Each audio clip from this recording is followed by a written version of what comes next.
Oke, balik lagi PSR. Kali ini kita akan membahas fakta menarik yang ada di film Contagion. Kali ini kita nggak ngebahas film Contagion tentang apa ya, karena mungkin teman-teman udah bosen dan udah pada tahu. Semenjak pandemik virus corona ini merebak tuh udah pasti film-film yang dicari Outbreak, Contagion, dan berbagai macam film tentang Outbreak tuh banyak dicari. Salah satunya adalah Contagion yang terbilang sangat relate sekali dengan keadaan dunia sekarang. Tapi kali ini kita nggak ngebahas film Contagion karena udah pernah dibahas di video kita sebelumnya. Tapi kita akan ngebahas fakta menarik di balik pembuatan atau produksinya film Contagion.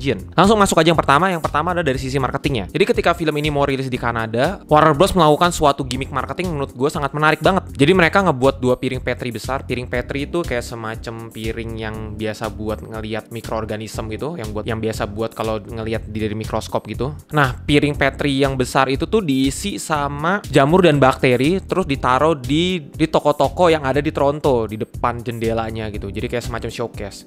Jadi seiring berjalannya waktu kan jamur sama bakteri kan bertumbuh nih seiring kayak kena sinar matahari. Ketika bertumbuh besar, dia tuh membentuk tulisan Contagion dan ada lambang biohazardnya. Gimmick marketingnya nggak sia-sia karena selama seminggu Contagion itu jadi #1 box office di Kanada. Kemudian fakta selanjutnya adalah konsultan. Untuk memastikan keakuratannya secara ilmiah, film Contagion ini sampai nge-hire Profesor Dr. Ian Lipkin, seorang ahli epidemiologi di Columbia University. Bahkan Dr. Ian Lipkin ini sendiri sampai membuat virusnya sendiri yang mana adalah yang kita saksikan di film Contagion. Jadi MIV1 yang dibuat oleh Dr. Ian Lipkin ini sebenarnya didasari dari virus Nipah yang lahir di Malaysia pada akhir 90-an. Virus Nipah ini diduga disebar dari babi ke petani, kurang lebih sama seperti yang ada di film Contagion lah gitu. Menariknya ya, Malaysia sampai membunuh jutaan babi yang ada di sana untuk mencegah penyebaran dari virus Nipah ini. Lalu fakta selanjutnya adalah masalah akurasinya. Contagion ini dipuji sebagai salah satu produksi film Hollywood yang paling akurat secara ilmiah. Jadi pada tahun 2019, New Scientist sampai menulis sebuah artikel yang sangat detail supaya film ini terjaga nih fakta-fakta ilmiahnya, sehingga menyebabkan adegan Dr. Hextall yang menyuntikkan dirinya dengan vaksin itu sampai diperiksa ulang nih keakuratannya. Kemudian fakta selanjutnya adalah film Contagion ini juga memberikan Easter eggs kepada film Outbreak, film dari Korea Selatan.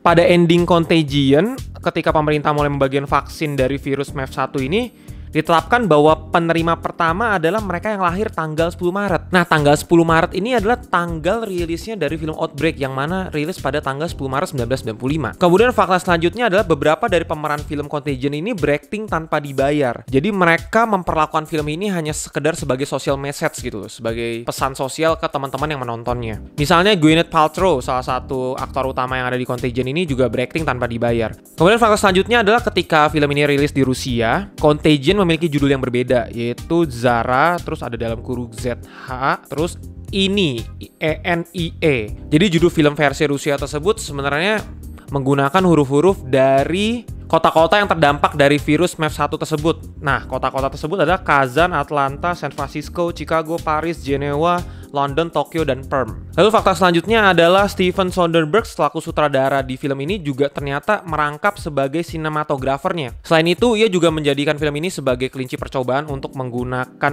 kamera barunya Red One MX yang memungkinkan untuk merilis Contagion ke dalam format IMAX. Lalu fakta terakhir adalah film ini menjadi mendadak populer lagi. Gara-gara virus corona sudah menjadi pandemik global, otomatis film Contagion yang terbilang sangat akurat sekali menggambarkan keadaan dunia sekarang banyak kembali diakses atau ditonton oleh teman-teman karena ingin melihat relatable apa sih film ini. Film yang awalnya berada di urutan 270 pada katalog film Warner Bros sekarang naik sampai ke posisi kedua. Jadi bayangkan betapa populernya film ini. Oke, paling gitu aja sih fakta menarik yang ada di film Contagion. Thank you udah nonton. Seperti biasa, komen dan subscribe. Akhir kata, play it, don't stop, just rewatch. Cut!